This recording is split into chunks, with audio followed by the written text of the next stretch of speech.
Hello students, और कैसे आप सभी। तो चलिए आज हम स्टार्ट करते हैं all about the MBBS abroad. तो आपको हम आज ये बताएंगे कि हम आपको आपके बजट के अकॉर्डिंग कौन सा यूनिवर्सिटी, कौन सा स्टेट और क्या एलिजिबिलिटी क्राइटेरिया होती है, क्या प्रोसेस होता है, कितना ड्यूरेशन होता है एंड आफ्टर उसके बाद क्या होता है, सारा डिस्कस करेंगे हम। तो अगर बात करें तो जनरली सारे स्टेट जितनी भी यूनिवर्सिटी होती हैं, अगर फॉरेन की बात करोगे तो लाइक रसिया, ठीक है, and Georgia and Uzbekistan and Kazakhstan, ठीक है,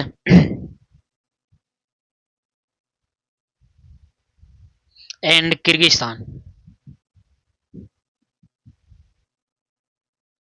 एंड बांग्लादेश।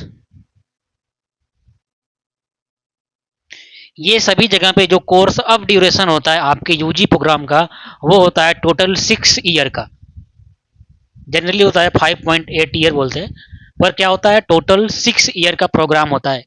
अब कुछ कंट्री जैसे नेपाल की बात करोगे तो नेपाल में जैसे इंडिया में होता है, सेम ऐसे ही होता है 5.5। यहाँ क्या है 5.5 है, यहाँ क्या है 5.8 ईयर, ठीक है।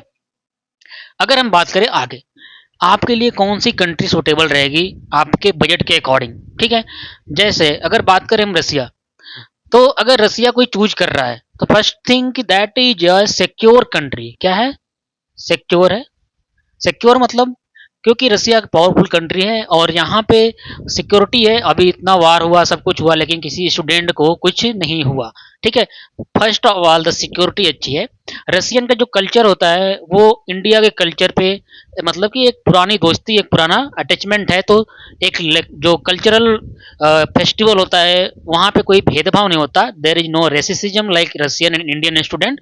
सो वो भी आपके साथ मिलके होली दिवाली सारा फेस्टिवल मनाते हैं, ठीक है। एंड दस उसके बाद हम बात करते हैं क्या कि रसिया में फीस और लिविंग कॉस्ट क्या है। तो अदर कंट्री लाइक जॉर्जिया और रसिया में देखोगे तो रसिया में चलता है रूबल, जॉर्जिया में डॉलर चलता है। तो रूबल होने से क्या होता है यहाँ पे, अभी जो रूबल चलता है, जैसे हमने अगर रूबल में अगर हमने 1000 रुपये दिया, 1000 रूबल दिया तो हमें 900 इंडियन रुपीज मिल जाएंगे, ठीक है। अगर सेम जॉर्जिया में करें तो जॉर्जिया में आपका सब कुछ डॉलर पे चलता है। तो रसिया में जो मैक्सिमम हॉस्टल होता है वो आपको 14,000 से लेके 14,000 रूबल। इसका मतलब ये हुआ कि ये आपका 16-17 हजार या मैक्सिमम 20,000 रुपये से लेके 70,000 रुपये या 80,000 रुपये तक का पड़ता है अगर प्राइवेट मिलता है तो, ठीक है। एंड जॉर्जिया में वही हॉस्टल आपको मिलेगा कितना, आपको मिनिमम $3,000, $3,000 एंड मिनिमम होता है ये। उसके बाद आप जा सकते हो। रसिया में क्या है कि आप अगर कोई भी सामान खरीदते हो, सब कुछ करते हो, तो आपको 1000 रूबल में आपको 900 देना पड़ेगा। तो एक तरीके से क्या है कि ठीक पड़ता है। यहाँ पे क्या होता है कि सब कुछ डॉलर में आपको करना है। तो लिविंग कॉस्ट जॉर्जिया में ज़्यादा है। जॉर्जिया की यूनिवर्सिटी की फीस भी ज़्यादा है, बट वहाँ पे एक चीज़ ये अच्छा है कि आपको फिर जो लैंग्वेज में जो प्रॉब्लम होगी, रसियन आपको सीखना नहीं पड़ेगा। जैसे वहाँ पे रसिया में क्या होता है कि जैसे कोर्स कंप्लीट करोगे आप, आपको फिर आफ्टर 6 ईयर एक रसियन लैंग्वेज में वहाँ का लाइसेंसिंग एग्जाम देना होता है। आ रही बात? चलिए बात करते हैं। सिक्योर की बात किया हमने, कॉस्ट इफेक्टिव की बात किया। तो रसिया की जो यूनिवर्सिटी है, एक एवरेज यूनिवर्सिटी का फीस जो होता है वो स्टार्ट हो जाता है अबाउट 4 लाख, एक ठीक ठाक यूनिवर्सिटी का 4 लाख पर ईयर। कितना? 4 लाख पर ईयर। बाकी और भी यूनिवर्सिटियां हैं जो अच्छी हैं, ठीक है, वो भी स्टार्ट हो जाती है आपका अबाउट 3 लाख से, ठीक है। 3 लाख। कुछ यूनिवर्सिटियां ऐसी भी हैं जो कि 2.8 लाख पे भी हैं, ठीक है। तो ये है यहाँ पे। और बाकी हॉस्टल का खर्चा अगर गवर्नमेंट मिलता है तो आपका 20-25 हजार रुपये, और प्राइवेट मिलता है तो 70 से 80 हजार रुपये आपका लगेगा, ठीक है। एंड सेम कंडीशन उज्बेकिस्तान की है। यहाँ पे भी living cost Kazakhstan, Kyrgyzstan, Bangladesh, यहाँ पे जो लिविंग कॉस्ट है वो सेम एज रसिया है, ठीक है। यहाँ पे भी आपका 1270 हजार 80 हजार रुपये लग जाएगा टोटल रहने खाने का। 1 से 1.5 लाख रुपये लगता है, ठीक है। तो वो 1.5 लाख रुपये यहाँ पे लगेगा। सबसे कॉस्टली रहना कहाँ पे है? जॉर्जिया में। आ रही बात? एंड उसके बाद हम बात करेंगे, हमने कंट्री चूज करना है तो अपने बजट देखते हैं पहले। अकॉर्डिंग टू बजट हमने कंट्री चूज करना है अपनी। एंड देन हम यूनिवर्सिटी चूज करेंगे तो यूनिवर्सिटी चूज करने का क्राइटेरिया सब अलग होता है, वो भी आपके बजट रिक्वायरमेंट एवरीथिंग और कंसल्टेंट आपको कैसा गाइड कर रहे हैं, ठीक है, वो उसके अकॉर्डिंग होता है। ठीक है, चलिए यहाँ पर हमने बात किया कंट्री का। ठीक है, उज्बेकिस्तान में क्या है, यहाँ पे ये जो है यहाँ पे उज्बेक लोग रहते हैं। ठीक है, तो यहाँ पे maximum Uzbekistan, Kyrgyzstan, Kazakhstan maximum जो प्रेफर करते हैं वो मुस्लिम बच्चे प्रेफर करते हैं, मैक्सिमम मुस्लिम बच्चे जाते हैं यहाँ पे। बट ऐसा नहीं है कि आपको कुछ होगा, वैसे पीसफुल ही रहता है, ऐसा कोई दिक्कत नहीं है। ठीक है, कॉलेज का एनवायरनमेंट बेटर रहता है। तो जॉर्जिया, रसिया यहाँ की बात कर लिया। नेपाल की बात हमने किया, तो नेपाल का भी कोर्स ड्यूरेशन 5.5 ईयर एंड यहाँ पे जो लिविंग कॉस्ट रहती है वो 1 रुपया अगर आप दोगे, 1 रुपया, तो वो नेपाल का 1 रुपया 60 पैसा होगा। ठीक है, बट यहाँ पे ऐसा नहीं है कि आपको बहुत ज़्यादा फायदा हो जाएगा लिविंग कॉस्ट में, वो क्योंकि वहाँ पे सामान ही महंगा है। ठीक है, सामान महंगा है। जैसे हमने 1 रुपये में यहाँ पे अगर कोई चीज़ मिल रही है तो हमने 1 रुपया 60 पैसा हुआ वहाँ के हिसाब से, तो वो समझोगे कि अगर 1 रुपया 60 पैसा हमको लगा कि 1 रुपया 60 पैसे वाली चीज़ मिल जाएगी 1 रुपये में। ठीक है, जो इंडिया में अगर 1 रुपये 60 का मिलती है और नेपाल में हमें 1 रुपये में मिल जाएगी। ठीक है, तो वो 1.60 का ना होके वो होता है आपका अबाउट 3 रुपये। ठीक है, तो फिर समझो कि आपको 2.5 रुपये ऐसे या 2 रुपये ऐसे देना पड़ेगा तो नेपाल में। बट यहाँ पे एक चीज़ रहता है कि यहाँ से बच्चे नेपाल से तुरंत इंडिया आते हैं, सामान खरीदते हैं, ले जाते हैं। यहाँ पे एक चीज़ है कि आपको वीज़ा नहीं कराना है, आपको टिकट नहीं कराना है, आपको जब मन घर वाले चले जाएँ, आपको मिलने चले जाएँ, घर से बना के सामान ले जाएँ, खाने पीने का कोई दिक्कत नहीं रहता है। हफ्ते में एक दिन इंडियन बच्चे बाहर आते हैं, संडे वनडे को इंडिया से खरीद के सामान ले जाते हैं। तो रसिया, तो नेपाल भी, नेपाल का क्या है कि कल्चर पूरा इंडियन मिलता है, सारे फेस्टिवल मनाए जाते हैं, यहाँ पे हिंदी समझ में आती है लोगों को। ठीक है, जो अभी मैदानी एरिया है, जो बिहार, यूपी, झारखंड ऐसे का बॉर्डर से जो लगा एरिया है, यहाँ पे जो लैंग्वेज होती है वो एक्चुअल में हिंदी और भोजपुरी मिक्स रहती है। एंड देन थोड़ा पहाड़ी एरिया पे चले जाओ तो वहाँ पे नेपाली बोलते हैं, पर वो बहुत अच्छे से हिंदी समझ जाते हैं। और इंग्लिश मीडियम में सारे जगह पे जो होता है वो आपका लेक्चर जो होते हैं यूनिवर्सिटी में लिया जाता है। आ रही बात, तो मेडिकल कॉलेज होते हैं नेपाल में। अब बात करते हैं, ये तो कंट्री चूज करने का हो गया। देखो फीस सबसे ज्यादा यहाँ पे कहाँ लगेगी, नेपाल में। सबसे ज्यादा फीस कहाँ है, नेपाल में। रसिया में भी है, जॉर्जिया में भी है, ज्यादा फीस लगेगा। बट यहाँ पे क्या है कि लोअर कॉस्ट की भी यूनिवर्सिटियां हैं, जबकि नेपाल में आपका टोटल फीस ही चला जाएगा अबाउट 50 या 46 लाख, 46 या 45 के ऊपर तो चला ही जाएगा। ठीक है, टोटल। बट यहाँ पे क्या है कि आपका उतने में आपका सब कुछ हो सकता है एक अच्छी यूनिवर्सिटी से। ठीक है, जो कि सारी गवर्नमेंट है। नेपाल में क्या है कि यूनिवर्सिटियां जो मेडिकल कॉलेज हैं वो मैक्सिमम क्या है, प्राइवेट है। ठीक है, जॉर्जिया में भी मैक्सिमम क्या है, प्राइवेट है। ठीक है, कुछ क्या है, गवर्नमेंट है। यहाँ पे भी गवर्नमेंट है और प्राइवेट भी है। ठीक है, यहाँ पे उज्बेकिस्तान, किर्गिस्तान, कजाकिस्तान, यहाँ से क्या है, मैक्सिमम गवर्नमेंट है। रसिया में मैक्सिमम आपको गवर्नमेंट हॉस्टल मिल जाता है, जबकि जॉर्जिया में सारे के सारे ही आपको प्राइवेट ही मिलेंगे, जो कि कॉस्टली होते हैं। ठीक है, आ रही बात। अब चलो बात करते हैं यहाँ पे। अब जैसे हमने बात किया फीस स्ट्रक्चर का, एंड देन अब हम डिस्कस करेंगे किसका, उसके अकॉर्डिंग आप कॉलेज चूज कर पाओगे। एंड देन अब बात करेंगे हम इनका प्रोसेस कैसे होता है, एलिजिबिलिटी क्राइटेरिया क्या होती है। तो फर्स्ट ऑफ ऑल आपको नीट क्वालिफाई होना जरूरी है। क्या, नीट क्वालिफाई होना जरूरी है। आप नीट क्वालिफाई नहीं करेंगे तब भी आप यहाँ पे एमबीबीएस कर सकते हैं, बट नेपाल से नहीं कर सकते। ठीक है, बट फिर आप जब इंडिया में कभी प्रैक्टिस नहीं कर पाएंगे, अगर आप नीट क्वालिफाई नहीं है तो यहाँ से एमबीबीएस तो कर पाएंगे, but in India you can't practice. ठीक है, आप प्रैक्टिस नहीं कर सकते हैं यहाँ के, मतलब लाइसेंसिंग एग्जाम में आप पार्टिसिपेट नहीं कर पाएंगे। आ रही बात समझ में। अब देखना, तो नीट क्वालिफाई होना जरूरी है। ठीक है, और आपका बोर्ड एग्जाम में 50% मार्क वो तो आता ही सबका। ठीक है, ये भी रहना चाहिए तीनों सब्जेक्ट का मिला के। एंड आफ्टर दैट अब होता है यहाँ पे, ये तो एलिजिबिलिटी हो गया। एंड देन आता है प्रोसेस। प्रोसेस में क्या होता है कि सबसे पहले आप चूज करोगे एक यूनिवर्सिटी। ठीक है, और यूनिवर्सिटी कैसे चूज करना है, अकॉर्डिंग टू बजट। आप हमारे कंसल्टेंट में आप यहाँ पे कॉल कर सकते हैं, यूनिवर्सिटी आपको चूज कराई जाती है।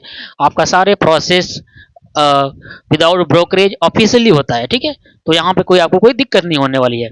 आपका सारा प्रोसेस अफोर्डेबल प्राइस में विदाउट ब्रोकरेज ऑफिशियल वर्क होता है। ठीक है, तो सबसे पहला प्रोसेस होता है कि आपके पास अगर रजिस्ट्रेशन कराने के लिए डॉक्यूमेंट क्या है। सबसे पहले क्या होता है, आपका पर्टिकुलर यूनिवर्सिटी में रजिस्ट्रेशन। तो रजिस्ट्रेशन होने का जो प्रोसेस है वो हम क्या करते हैं कि स्टूडेंट से डॉक्यूमेंट लेते हैं। कौन कौन सा डॉक्यूमेंट लगता है फॉर रजिस्ट्रेशन? आपका लगता है पासपोर्ट। अगर पासपोर्ट नहीं है, आपने अप्लाई किया है, तो आधार कार्ड से भी हो जाएगा। किससे? आधार कार्ड से भी हो जाएगा। एंड देन आपकी लगती है 10th और 12th की मार्कशीट का फोटो ही लगता है अभी, तो ओरिजिनल नहीं चाहिए होता है। ठीक है, क्या चाहिए? फोटोज। एंड देन इसके बेसिस पे आपका फिर चाहिए आपका आधार कार्ड। आधार कार्ड। अब यहां से क्या होता है कि आपका रजिस्ट्रेशन हो जाता है। अब जैसे ही रजिस्ट्रेशन होता है किसी पर्टिकुलर यूनिवर्सिटी या कॉलेज में, ये सारे जगह ऐसे ही होता है। ठीक है, उससे कुछ चार्जेस लगते हैं। ठीक है, देखो अब क्या होता है कि जैसे ही आपका ये रजिस्ट्रेशन होगा, फिर एडमिशन लेटर आता है आपका। क्या आता है? Admission letter. एडमिशन लेटर आने के बाद फिर यूनिवर्सिटियां आपका एग्जाम लेती हैं। एग्जाम एक फॉर्मेलिटी होती है, बाकी सारे बच्चे पास हो जाते हैं। उसमें हम लोग मदद करते हैं पास होने में। ठीक है, तो ज़्यादा ऐसा कुछ नहीं होता है, सारे बच्चे ही पास हो जाते हैं। कुछ कुछ का थोड़ा होता है, बाकी पास हो जाते हैं सभी। ऐसा कुछ बड़ा एग्जाम नहीं होता है। ठीक है, तो यूनिवर्सिटी का रूल है। फिर एक एंट्रेंस एग्जाम होता है आपका, ऑनलाइन होगा। एंड देन कुछ कुछ का ऑफलाइन भी होता है। ठीक है, अब क्या होगा, इसके बाद आपका डॉक्यूमेंटेशन होगा। एंड देन आपको यूनिवर्सिटी इनविटेशन लेटर देगी। क्या देगी? Invitation letter. इनविटेशन लेटर, जो कि अब ये इनविटेशन लेटर के लिए हमें अब क्या चाहिए? ओरिजिनल डॉक्यूमेंट चाहिए। ठीक है, क्योंकि ये मिनिस्ट्री लेवल पे आपका डॉक्यूमेंटेशन होता है। एंड देन ओरिजिनल डॉक्यूमेंट आपका जब ले लिया जाता है, फिर अब क्या होंगे कि आपका इनविटेशन लेटर आ गया, सब कुछ हो गया। अब आप वीजा के लिए अप्लाई किया जाएगा आपका। ठीक है, वीजा के लिए अप्लाई करने के लिए फिर ओरिजिनल पासपोर्ट चाहिए आपका। क्या? Original passport. ओरिजिनल पासपोर्ट लेने के बाद जैसे आपका वीजा लग जाता है, फिर आपका टिकट की प्रोसेस हो जाती है। फिर एक ग्रुप में बच्चों का जाने के लिए एक टिकट एक पर्टिकुलर डेट में, जैसे ज़्यादा से ज़्यादा बच्चे जा पाए। ठीक है, तो उनका एक टिकट का प्रोसेस होता है। तो बच्चे को फिर वहाँ के पर्टिकुलर कंट्री में अगर डायरेक्ट फ्लाइट है तो डायरेक्ट चला जाता है, नहीं तो फिर वहाँ पे जाने के बाद उसे कैपिटल या पर्टिकुलर फ्लाइट जहाँ पे जाता है, वहाँ से फिर हमारे यूनिवर्सिटी के जो रिप्रेजेंटेटिव है वहाँ पे जो वो आएंगे, बच्चे को साथ में लेके जाएंगे यूनिवर्सिटी। यूनिवर्सिटी जाने के बाद उनका सिम कार्ड दिलाया जाएगा, उनका पासपोर्ट बैंक अकाउंट मतलब खोला जाएगा।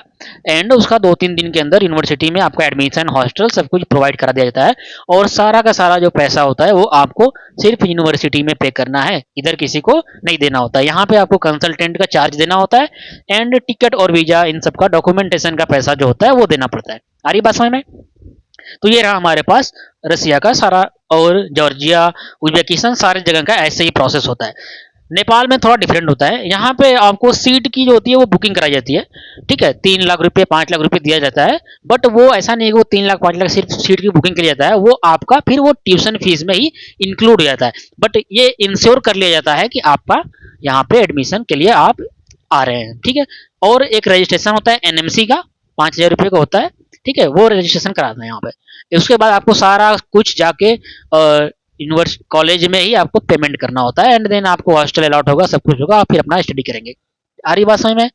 तो यहाँ का सारा प्रोसेस ये रहा एब्रॉड का। अगर आप एब्रॉड चूज कर रहे हैं तो आप हमारे कंसल्टेंसी में आप कॉल कर सकते हैं किसी भी कंट्री में जाने के लिए। ठीक है, तो आपको सारा का सारा प्रोसेस विदाउट ब्रोकरेज सब कुछ ऑफिशियली करके दिया जाएगा, वो भी अफोर्डेबल प्राइस में।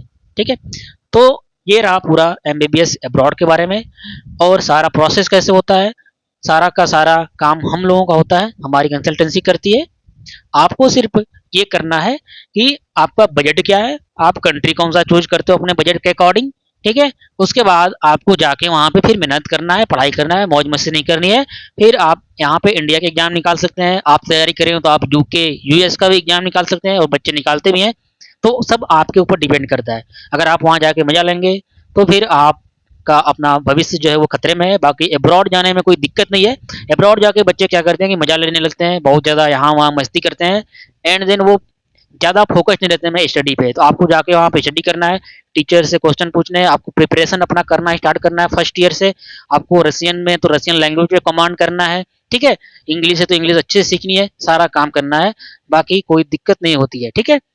आपको इंडिया में आने के बाद आपका सारा का सारा प्रोसेस, आप एग्जाम क्वालिफाई करेंगे, फिर यहाँ पे एक साल इंटर्नशिप करेंगे एंड देन आप यहाँ पे काम कर सकते हैं, यहाँ का नीट पीजी का एग्जाम दे सकते हैं और फिर आप यहाँ पे सेटल हो सकते हैं। इवन इवन आप ग्लोबली रिकॉग्नाइज्ड यूनिवर्सिटियां होती हैं, आप किसी और कंट्री में भी जा सकते हैं, वहाँ के लाइसेंसिंग एग्जाम देके आप वहाँ पे भी प्रैक्टिस कर सकते हैं।